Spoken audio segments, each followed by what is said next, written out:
Hola, hola mis queridos amigos. Qué bueno, siempre qué bueno es estar con ustedes a través de este medio FLD TV. Doy muchas gracias a Dios por la oportunidad.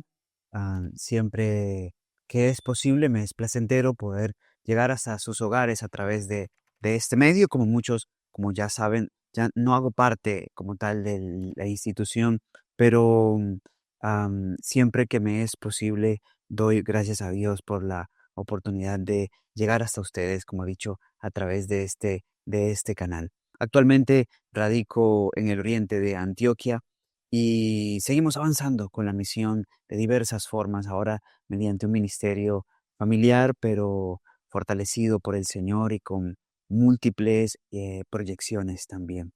Como saben también, tengo mi canal de YouTube y doy las gracias a Dios también porque a través de ese canal, Carlos Rivero Encuentros con la Verdad, también puedo llegar hasta sus hogares. Bueno, son diferentes medios que Dios ha permitido para que en este tiempo se pueda cumplir eso mismo que Él describió en Mateo 24, cuando habló de aquel que es bienaventurado porque da pan, pero el pan a su tiempo. Y en este momento, aprovechando esta ventana, estaré compartiendo algo que es pan y muy oportuno, porque vaya que tiene mucho que ver con el tiempo en el que nos encontramos. Ese tema titula Entre dos leones.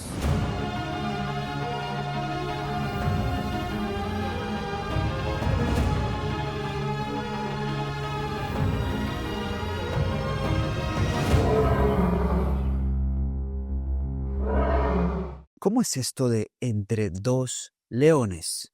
Analicémoslo. Primero, en Primera de Pedro, capítulo 5, versículo 8, nos dice la palabra de Dios: Sed sobrios y velad, porque vuestro adversario el diablo, como león rugiente, anda alrededor buscando a quien devorar. En este pasaje, el apóstol Pedro, como buen apóstol, como alguien que da pan a su tiempo, que advierte a la iglesia de Dios, dice: oigan, tengan cuidado, sean sobrios, hay que velar, porque nuestro adversario, el diablo, anda como león rugiente. Y es en este contexto, pues, muy interesante notar que al diablo se le representa mediante un león rugiente que anda buscando a quien devorar. Ahora, no es la primera vez que al diablo se le asocia con un símbolo, un animal, porque el Apocalipsis ya lo había hecho también, o el Apocalipsis también se encuentra un registro al respecto. Vamos a Apocalipsis capítulo 12 y encontraremos que en Apocalipsis, en el capítulo 12, en el marco de la descripción del gran conflicto, primero de las batallas que se dio en el cielo, nos dice: fue lanzado fuera aquel gran dragón, la serpiente antigua. Se le llama la serpiente antigua, haciendo alusión al animal que él tomó como ente, al animal que él tomó, que él utilizó como medium, corrijo, como medium para manifestarse a Eva y por donde comenzó nuestra desgracia como humanidad. Ahora nótese, se le llama la serpiente antigua, llamada Diablo y Satanás, el cual engaña a todo el mundo y fue arrojado en tierra y sus ángeles fueron arrojados con él.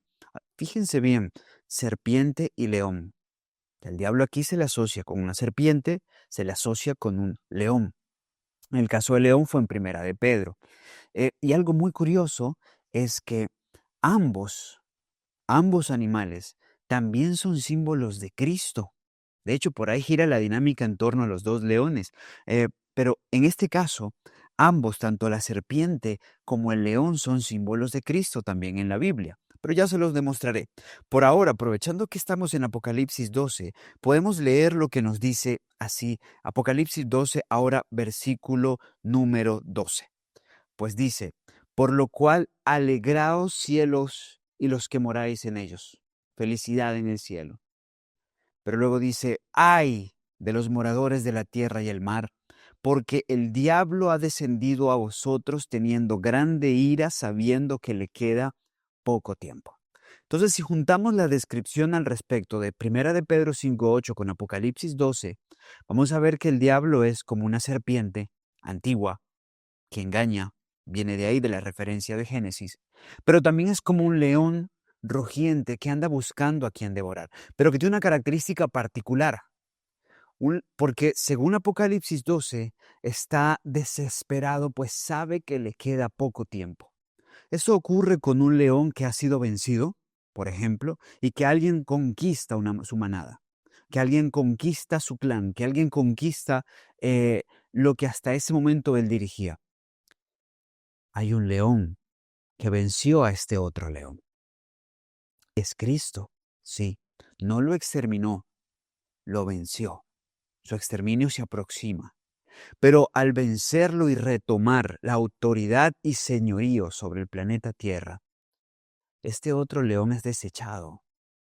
Y luego lo que hace un león, estoy tomando lo que pasa realmente en la naturaleza, este león comienza a deambular por allí solo, solo. Y solo se hace más difícil cazar, porque un elemento importante dentro de la caza son las leonas. Y a él le toca ahora más difícil poder cazar, pero cualquier cosa que se le presente, cualquier oportunidad que tenga, lo va a conseguir, la va a devorar, pues es parte de lo que le queda de su existencia. El diablo sabe que está vencido y pronto exterminado, pero quiere hacer el mayor daño posible en este tiempo. Él entiende que ya no puede hacerle más daño al Hijo de Dios directamente, que no puede hacerle más daño a Dios el Padre directamente. Entonces, ¿qué hace? Busca herir sus corazones, destruyendo aquello que Dios más ama, al pecador. Entonces el león anda rugiente buscando a quien devorar. Bien es sabido por nosotros que el león también es símbolo de Jesús. El león de la tribu de Judá lo llama Apocalipsis capítulo 5. Pero puede ser contradictorio para algunos cómo la Biblia utiliza el mismo símbolo para hablar de algo bueno como Cristo o algo malo como Satanás. Bueno, es algo que la Biblia hace con frecuencia. Di el ejemplo del león. Bien, lo conocemos.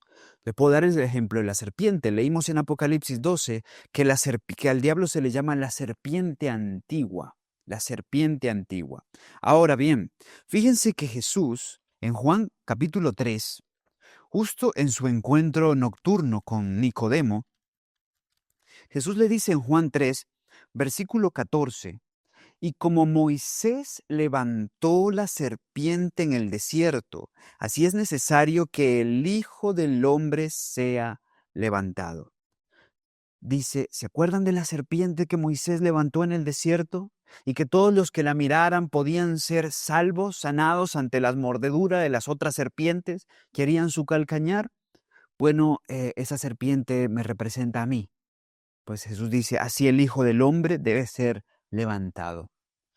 Podemos verlo en otros marcos, por ejemplo, la levadura, que en el contexto de la fiesta de los panes ácimos, panes sin levadura, representa lo que Jesús dijo, la levadura de los fariseos, de los saduceos, de Herodes, o lo que Pablo cita en Corintio, levadura de malicia y maldad.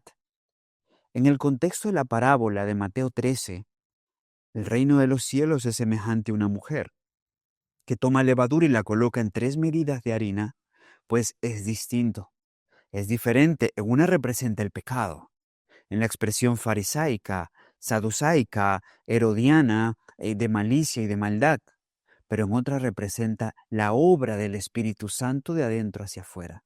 Así que la levadura en un contexto es pecado y en otro contexto es la fuerza para vencer el pecado. No nos debe extrañar esto. Pero yendo más concreto en función de lo que quiero presentarles, león, león rugiente, león de la tribu de Judá, león. Es un tema que es una expresión que tiene mucho, pero mucho significado a la luz de los recientes acontecimientos en la humanidad.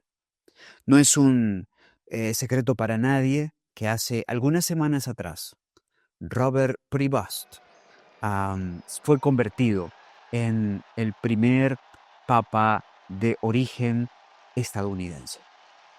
Robert Prevost, oriundo de Illinois, en Chicago, Illinois, es elegido como el papa sucesor de Francisco I, y Robert Prevost eligió el nombre de León XIV. Importante hacer aquí una significativa diferencia, porque dije Francisco I y luego dije León XIV. León XIV o Robert Prevost, es muy interesante su elección por varias razones. Primero, en él están vinculadas las grandes potencias descritas en Apocalipsis capítulo 13. Pues la primera bestia, Apocalipsis 13, versículos 1 al 10 al 11, mencionan a el gran reino que antiguamente fue pagano, quien tomó mucho de la estructura de las religiones, leyes, política y filosofía pagana, y luego se mezcla en ese sincretismo con el cristianismo para convertirse en la mayor potencia de Occidente y de buena parte de Oriente también, y luego en función de eso enseñorearse como esta gran primera bestia, Apocalipsis 13. Me refiero a Roma. Pero luego, a partir del versículo 11, Apocalipsis 13, aparece una segunda bestia, quien tiene dos cuernos, republicanismo y protestantismo, apariencia de cordero, pero habla como dragón, porque mediante sus leyes impondrá decretos que están en armonía con la filosofía, con el engaño y con la trampa del dragón. Es clara alusión al desarrollo profético de Estados Unidos de Norteamérica, una nación que se funda sobre los principios del protestantismo y el republicanismo, pero que en la dinámica de los siglos, desde su independencia, ha girado de forma significativa a ser el poder que finalmente devuelva a la cúspide, a lo conspicuo del poder mundial, a la Iglesia de Roma, al poder del Vaticano. Robert Prevost es de nacionalidad norteamericana, de nacimiento, entiendo que también tiene peruana y demás, pero aparte de ello, pues está sentado sobre el trono del Estado que es ilustrado por la primera bestia de Apocalipsis capítulo 13, Roma, el Vaticano, y su falso sistema de adoración y su doctrina babilónica y toda su modelo que no persigue otra cosa más que devolverle al señorío de antaño, donde su mediodía fue la medianoche para el mundo. Robert Prevost es hoy su mayor autoridad y eligió el nombre de León XIV. Ahora, muchas personas piensan que esto es un asunto como que, venga, le gustaba ese nombre. Le gustó el nombre León y por eso eligió el nombre León y ya está. El anterior le gustaba Francisco. Quizás cuando fue creciendo, de hoy me hubiera gustado llamarme Francisco, que mis padres me pusieran Francisco. No, no funciona así. Todo eso es intencional. Y hay dos factores que son determinantes. Primero, la historia de ese nombre. Cuando alguien elige un nombre que ha sido parte de un linaje, por así decirlo, asociados a ese nombre, eh, que puede mirar hacia atrás y ver ascendencia en cuanto a ese nombre. En el caso particular de León, León I, León segundo, tercero, octavo, décimo, 12, 13, en fin. Eso es fundamental. Él está siguiendo la historia, está persiguiendo un legado, está proponiéndose darle continuidad a un legado. Ese es el segundo gran factor. No solamente la historia, sino el legado que ha sido llamado a darle continuidad. Y no es un secreto, el mismo Robert Prevost aseguró que eligió este nombre por uno de sus antecesores y ya hablaremos quién exactamente es este, por uno de quienes fueron antes de él. Ahora, esto es así. Muchos dicen, no, pues quizás fue que le gustó ese nombre. No, no, no, eso no es casual. Eso no es para nada casual. Eso es muy, muy intencional. Algo importante que también debo decir al respecto es que Robert Prevost es de la escuela agustiniana. Sí, la misma a la que alguna vez perteneció Martín Lutero. la misma de la cual se extrajo la base doctrinal que aprobó la Inquisición. Pues bajo el pensamiento del versículo de los Evangelios que dice, fórzalos a entrar, muy mal direccionado en ese sentido, pues se construyó la doctrina de la Inquisición, dogma de la Inquisición, que trajo como consecuencia miles y miles de perseguidos, torturados y asesinados durante la Edad Media y aún en el inicio del desarrollo de la Edad Moderna. Ahora, entendiendo, claro, que la historiografía parte la Edad Media con la Edad Moderna a partir del punto, para algunos, de la llegada de Colón a América y para otros del nacimiento y desarrollo del mayor cisma de la Iglesia Católica que se da en el marco de la Reforma Protestante. Ahora, entendiendo lo que ya se ha dicho, es importante que veamos otros leones, porque estos han sido en la historia cachorros de león, cachorros del gran león. Y ya saben cuál es el gran león de ese lado del conflicto. Eh, el gran león de ese lado del conflicto es el que anda como león rugiente buscando a quien devorar. Y él tiene sus cachorros de león.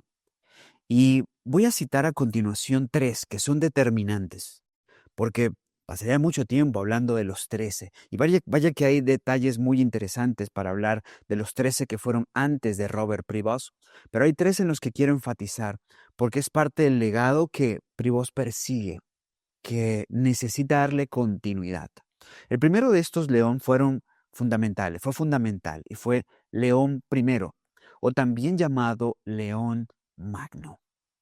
León I comenzó su tiempo como papa en el año 440 de nuestra era. 440 de nuestra era. Y más o menos a lo largo de 21 años fue el papa hasta el 10 de noviembre del 461 de nuestra era. Interesante el 10 de noviembre porque un 10 de noviembre es cuando nace Martín Lutero, pero casi 1000 años después, en 1483. Y el 10 de noviembre es dictaminado por la Iglesia Católica el día en el que se celebra a San León I o León Magno, como también es llamado.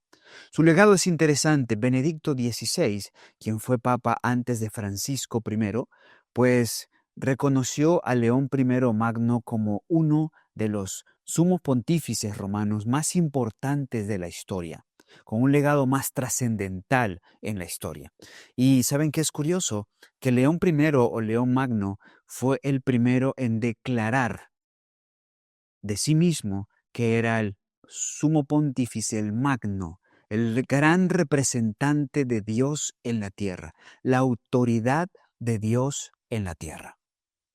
O Dios manifiesto entre los hombres. Dios entre los hombres. La expresión práctica, oral, objetiva de la voluntad de Dios. Detentó un título muy sagrado, muy solemne, muy conspicuo, que bíblicamente no tiene autoridad ningún hombre para poder detentarlo. Ahora, fíjense, él vivió en un tiempo muy particular. Primero estuvo en el tiempo de esos años donde estaba caducando lo que quedaba del otrora Imperio Romano, ¿sí? De hecho, a León Magno o León I fue justamente quien le tocó lidiar con dos de las grandes invasiones hacia Italia y luego a Roma. La primera por Atila. De hecho, por eso es muy conocido este papa, porque en el año 452, cuando Atila venía haciendo mella desde el norte a Atila, el gran líder uno, venía haciendo estragos con el antiguo imperio romano desde el norte, pues León primero va al norte y se encuentra con él. Y hay varias leyendas en cuanto a qué ocurrió en ese encuentro. Lo cierto es que Atila desiste de su idea de seguir avanzando hasta llegar a Roma. Y apenas 3 años después, otro líder bárbaro, en este caso Genserico, en el 455, sí alcanzó a llegar a Roma, pero por la intervención de este papa, pues le fue perdonada la vida a muchas personas en Roma, las propiedades de la iglesia también fueron perdonadas, no fueron saqueadas, como si fue el resto de la otrora flamante ciudad que se asentaba sobre las 7 colinas o Roma. Bien, pero este hombre también fue fundamental dentro de la doctrina cristológica que se desarrolla en el marco de la Iglesia Católica desde allí en adelante. Pero destaca este factor, ese elemento, el título que detentó, pregonando su autoridad como representante de Dios. Autoridad que podía exponer y por la cual podía incluso cambiar cosas que ya habían sido dichas por Dios, pues es a partir de aquí donde se comienza a construir ese elemento de que a partir de estas autoridades eclesiásticas lo que fuera dicho y hecho en la tierra sería dicho y ejecutado desde el cielo. Ahora, fundamental. Luego aparecen otros leones, unos con periodos más largos, otros con periodos más cortos, con patrones bien marcados en cuanto a la persecución a las iglesias y demás, pero todos muy en armonía con lo que planteó desde aquel momento del siglo V de nuestra era León I. Bien dijo el apóstol Pablo en 2 Tesalonicenses 2, 3 y 4, nadie os engañe en ninguna manera, porque no vendrá sin que antes venga la apostasía y se manifieste el hombre de pecado, el hijo de perdición, el cual se opone y se levanta contra todo lo que se llama Dios o es objeto de culto, tanto que se sienta en el templo de Dios como Dios, haciéndose pasar por Dios. Esas palabras del apóstol Pablo fueron una solemne advertencia para la iglesia en Tesalónica. Pablo les dijo, oigan, yo sé que están esperando anhelantes el regreso de Jesús. Pablo les dice, yo también. Y ojo, yo sé que hoy estamos esperando anhelante el regreso de Jesús. Cuando vemos el panorama de nuestro mundo, el caos, la opresión, la injusticia, la miseria, el engaño, decimos, Señor, por favor, regresa, pon final a esto. Pero Pablo le dijo a los tesalonicenses, hey, no, espérense, porque no vendrá sin que antes venga la apostasía. Apostasía es alguien que iba en el camino correcto, en la doctrina correcta, en la verdad tal cual Dios, y se aparta de ella tras sofismas, engaños y mentiras. Esto ocurrió en el siglo IV, a principios del siglo IV de nuestra era, con la iglesia cristiana, en el sincretismo que se dio en el marco de la aparición de Constantino y la pseudo conversión del paganismo al cristianismo. Ahora, Pablo dice, Jesús no se va a manifestar sin que antes venga la apostasía y se manifieste el hombre de pecado y el hijo de perdición, el cual se opone y se levanta contra todo lo que se llama Dios o es objeto de culto, tanto que se sienta en el templo de Dios y se hace pasar por Dios, detenta autoridad como si fuera Dios. Dice que es su representante y capaz de quitar leyes, capaz de cambiar los tiempos, capaz de cambiar las leyes, cosa que solamente podría hacer Dios. Ahora, esto no solamente lo enfoca en esas figuras, porque lo que ellos llaman que es la sucesión de Pedro y que se han desarrollado durante siglos, tendrá una última expresión, pues el último gran representante de ese linaje papal será nada más y nada menos que el mismo Satanás, haciéndose pasar por Cristo.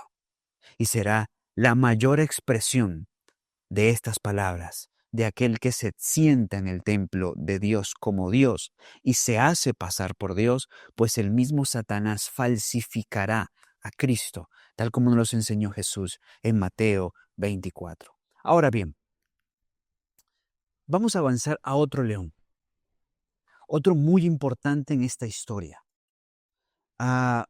Su nombre fue Giovanni de Medici, oriundo de la Florencia, próspera, artística, lujosa del siglo XV de nuestra era. Este hombre alcanzó el sumo pontificio, ser la máxima autoridad de Roma, en el año 1513. Su nombre, León X. Sí, León X, el famoso León X, tan controvertido e importante en la historia. León X es de esos personajes de los que todos aquellos que estudian la historia de la Iglesia Católica y particularmente de sus papas, es de esas figuras que por lo general suele generar vergüenza en muchos católicos conservadores, bien intencionados, católicos amorosos, gente muy dispuesta, muy deseosa de hacer la obra de Dios. Pero que son conscientes de lo que es inocultable, las barbaries que fueron cometidas por siglos, por muchos de aquellos que se sentaron en la que era llamada la silla de San Pedro. Ahora, León X no fue la excepción. León X, de hecho, es precursor fundamental en el gran cisma de la Iglesia Católica en el marco del desarrollo de la Iglesia protestante, del movimiento del protestantismo. Ahora, León X llega al poder, a la autoridad, justo para sustituir a Julio II, anterior papa. Y cuando León X llega al poder, inmediatamente comienza a derrochar. De hecho, es conocido como un papa malgastador, que malgastó múltiples recursos y que se dio exceso de lujos. De hecho, en varias de las declaraciones que tenemos sobre León, él mismo dijo, si Dios nos ha dado el papado, hay que sacarle el máximo provecho. A tal punto de que tuvo elefantes como mascotas. Pero no solo tuvo elefantes como mascotas, eran conocidas las jornadas de cacería de León X, pues es bien conocido aún en sus cartas, en sus escritos contra Martín Lutero en su momento, ya hablaremos de Lutero, habla de él que salía como un cazador. Le encantaba la caza, le encantaban las fiestas, los banquetes, y en algunos de los rumores más bajos que se corrieron y que se han mantenido durante la historia, habla no solamente de eso, sino también de sus malas prácticas en el campo de la sexualidad, cosa que no es novedad, pues son muchos los papas de los que se tienen registros en cuanto a esta área. Bien, León X se encontró con un gran desafío. Julio II había iniciado la construcción del actual edificio sobre la antigua Basílica Constantiniana, la que hoy se llama la Basílica de San Pedro. Y esta comenzó el 18 de abril de 1506. Y esto por orden, insisto, del Papa Julio II. Pero cuando Julio II muere, llega el nuevo papa, esta obra no se había terminado. Esta obra terminó en 1626, imagínense, hasta el 18 de noviembre de 1826. Entonces, entre otras cosas, León X hereda el desafío de la construcción majestuosa, pomposa de la Basílica de San Pedro, en la que no trabajaron cualquier arquitecto. Trabajaron renombrados hombres de la historia como Donato Bramante, como Miguel Ángel o como Bernini, a quienes y con quienes León X tenía afinidad no solamente por Florencia, sino por su amor al arte, ya que, como les dije, León X era parte de la familia Medici, que fueron sumamente importantes en la Florencia del siglo XIV, del siglo XV de nuestra era. Ahora, León X está necesitando recursos, despilfarró muchos recursos a pesar de los muchos recursos que tenía el Vaticano. Y un día pensando en cómo generaba más recursos, pues determinaron vender lo que él podía vender o lo que él creía que podía vender, que tenía autoridad para vender. Eso lo aprendió del León I. Él pensando, tengo la autoridad como representante de Dios aquí en la tierra, pues vamos a vender lo que la gente quiere. A ver, la gente tiene necesidad de perdón, la gente tiene necesidad de salvación, la gente tiene necesidad de paz. Pues vamos a vendérsela. En otras palabras, construyó una simonía. ¿Es la simonía? Intentar vender o comprar cosas que no se venden ni se compran. Dentro de esas cosas está justamente el perdón o la salvación. Y se llama simonía porque hace mención a Simón el mago, recordarán en el libro de Hechos, que intentó comprar el Espíritu Santo. Pedro lo reprendió. Esas cosas no se compran, no se venden como unidad del hombre. Esos dones fueron ganados por Cristo para nosotros. Ahora él dijo, pues vamos a venderlo. Y es cuando nacen las famosas indulgencias. Ahora, noten el año. A partir de 1513, 1514, 1515, años muy importantes en la historia. ¿Por qué razón? Porque apenas unos 30 años atrás había nacido también en la Alemania Martín Lutero, 10 de noviembre de 1483. Y apenas, casi 30 años antes, 1455, Johannes Gutenberg había inventado la imprenta en la Alemania también de aquellos días. Bien, ah, Gutenberg fue la forma como Dios se adelantó a lo que Martín Lutero iba a necesitar para hacerle una contra a lo que León X iba a desarrollar y traer con sus indulgencias. Porque la presentación de la indulgencia es lo que terminó de desbordar el vaso. Y Martín Lutero, que para ese entonces ya había identificado las contradicciones entre la enseñanza de la Iglesia Católica y lo que la Biblia dice, pues se termina encontrando con esto que era una auténtica blasfemia, una auténtica, am, un ataque auténtico, feraz, destructivo a la sana doctrina bíblica en el marco de la especial doctrina de la salvación. Bueno, las indulgencias entonces trajeron como resultado la protesta.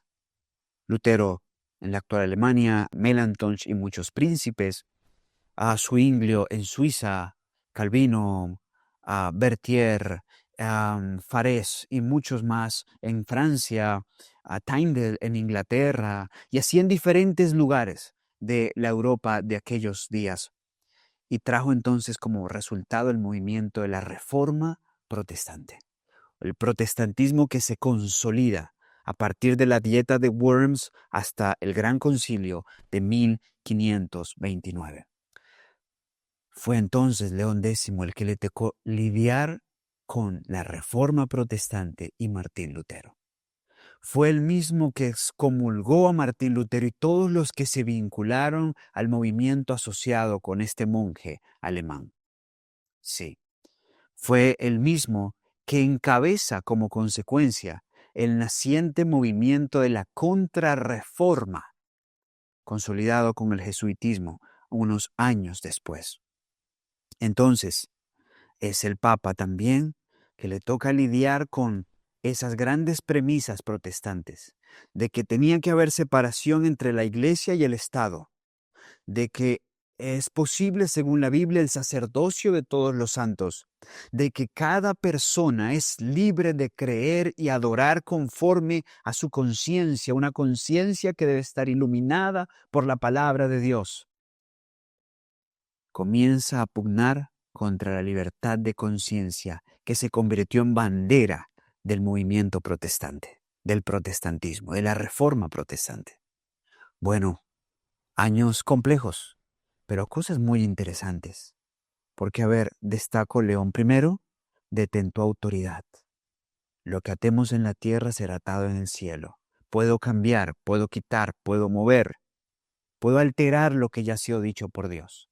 León X, hay que volver a unir la iglesia con el Estado, quitar la libertad de conciencia, condicionar la conciencia de las personas para que no adoren en libertad, sino conforme yo digo deben adorar. Hay que limitar la expresión de la fe a lo que la iglesia empoderada en poder, pues diga y determine.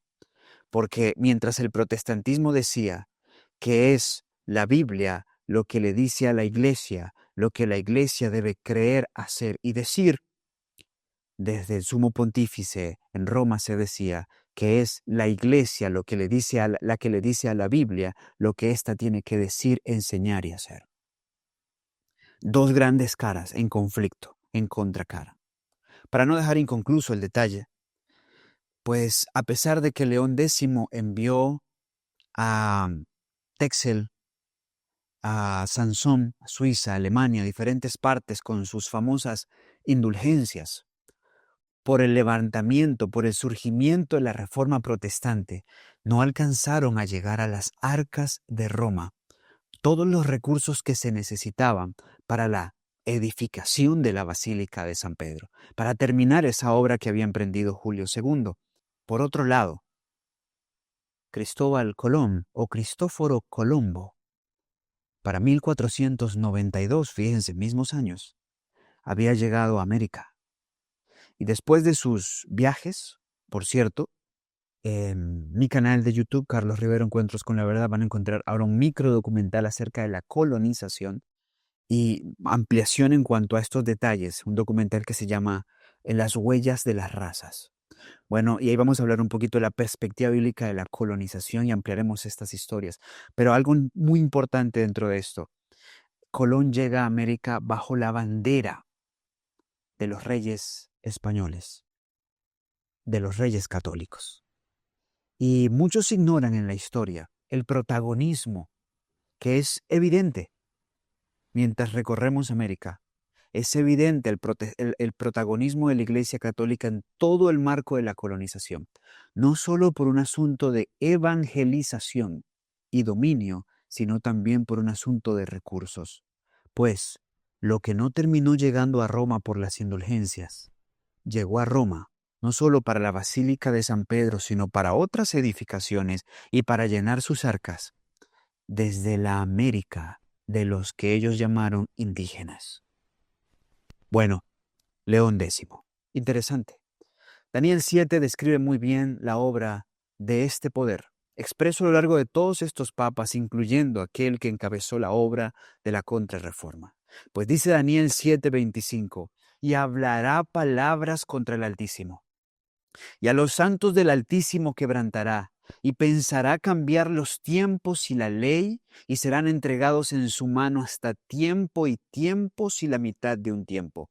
Este poder que es ilustrado por el cuerno pequeño, que habló palabras contra el Altísimo, sí, pero no solo habló palabras contra el Altísimo, sino que se hizo pasar por el Altísimo, quebrantando a los santos del Altísimo, pues los quebrantó por tiempos y la mitad de un tiempo, 1260 años. Por cierto, si tú que me estás escuchando no entiendes de estos tiempos que estoy mencionando, puedes escribir aquí, en la sección de comentarios, y muy amablemente te pondrán en contacto con este servidor y podremos seguir estudiando, si así lo deseas, más acerca de las verdades proféticas. Ahora, nota, tiempos y la mitad de un tiempo, 1260 años. Tal fue el periodo desde el 538 de nuestra era, cuando asume plenamente el poder del mundo occidental, el obispo de Roma, hasta que Luis Berthier entra en Roma el 12 de febrero de 1798 en el marco de la Revolución Francesa y se lleva a Pío VI cautivo, dándole la herida de muerte descrita en Apocalipsis 13. Sí, fue un periodo largo, extenso, donde hubo opresión, oscuridad para el mundo, donde la ciencia no encontró desarrollo porque hasta el pensamiento científico estaba limitado. Nicolás, Copérnico, Galileo Galilei fueron expuestos a la Inquisición, expuestos a la Iglesia Universal, por decir cosas como que la Tierra no está en el centro del universo o la Tierra no es plana. Bien, a la luz de esto, el mediodía de la Iglesia Universal fue el medianoche para el mundo, en todo aspecto y sentido. Hubo persecución, hubo opresión y hubo intento, porque Daniel 7:25, y pensarán cambiar los tiempos y la ley. Y comenzaron a jugar con calendarios y tiempos, y pensaron que les era posible cambiar la ley. Y por eso, si miras los 10 mandamientos de Éxodo 20, aún en tu Biblia católica, vas a ver significativas diferencias con lo que luego puedes encontrar en una catequesis. Los 10 originales y los 10 que luego fueron cambiados. Pero esto es nada más que un intento de cambio, porque la ley proviene de Dios. Es la revelación del carácter de Dios. Y como dice Santiago 1, proviene de un Dios en el que no hay mudanza ni sombra de variación. Es el mismo ayer, hoy y por la eternidad, nos expresa la Escritura. Bien, su ley no cambia, porque es la revelación de un Dios que no cambia. El hombre puede pensar cambiarla y ante los estamentos de los hombres simular que tiene el poder de hacerlo. Pero la ley de Dios nunca cambia, nunca cambiará. Es una ley de amor. Por eso siempre dice, pensará cambiarlo. Y él se enfrascó en eso, como todos los papas. Sin embargo, la Biblia dice también que en medio de ese tiempo, Daniel capítulo 11, habría un pueblo fiel que resistiría. Daniel 11, 32 al 35. Leamos estos textos para concluir. Con lisonjas seducirá a los violadores del pacto, mas el pueblo que conoce a su Dios se esforzará y actuará. Noten que este primer texto nos dice que con lisonjas los violadores del pacto iban a ser seducidos. Esto ocurrió en el marco del sincretismo, cuando lo pagano supuestamente se convirtió a lo cristiano. Y los cristianos, contentos de que se habían convertido el paganismo al cristianismo, incluyendo sus máximas autoridades, accedieron a tal sincretismo que trajo como desarrollo la expresión de culto llena de imágenes, de pomposidad, de misticismo, que no tiene nada que ver con la iglesia primitiva. Pero dice la Biblia que habría un pueblo que porque conoce a Dios se esforzaría y actuaría. Y no olviden eso, conoce a su Dios, conocido mi nombre, expresión clave en el desarrollo final de este conflicto. Ese pueblo está bien descrito en los valdenses, en los albinguenses, en los hugonotes y en muchos hombres que mantuvieron por más de 1000 años la fe viva mientras cambiaba papa tras papa. Muchos en los montes, en las montañas, en los valles más recónditos, más apartados, en los desiertos, allí mantuvieron la fe viva que una vez recibieron de los santos. Pero sigue diciéndonos Daniel 11, y los sabios del pueblo instruirán a muchos, y por algunos días caerán a espada y a fuego en cautividad y despojo. Y así fue, lo podemos ver en la historia con amplitud. Pero en su caída, serán ayudados de pequeño socorro, y muchos se juntarán a ellos con lisonjas. Sí, en el momento cuando era más álgido el conflicto, aparece la Reforma Protestante. Ese pequeño respiro que fue, ese pequeño socorro que fue un respiro, hálito de aire fresco en un mundo donde no podías pensar libremente, donde no podías vivir tu fe con libertad, donde todo se encontraba bajo opresión. Sin embargo, ese movimiento protestante también iba a ser menguado y socavado con lisonjas. Por eso el protestantismo se quedó, no avanzó más allá que lo que avanzaron sus grandes precursores. Pues el luteranismo llegó hasta Lutero, el metodismo hasta Wesley, el anglicanismo hasta Knox, y así pudiéramos hablar de muchos otros.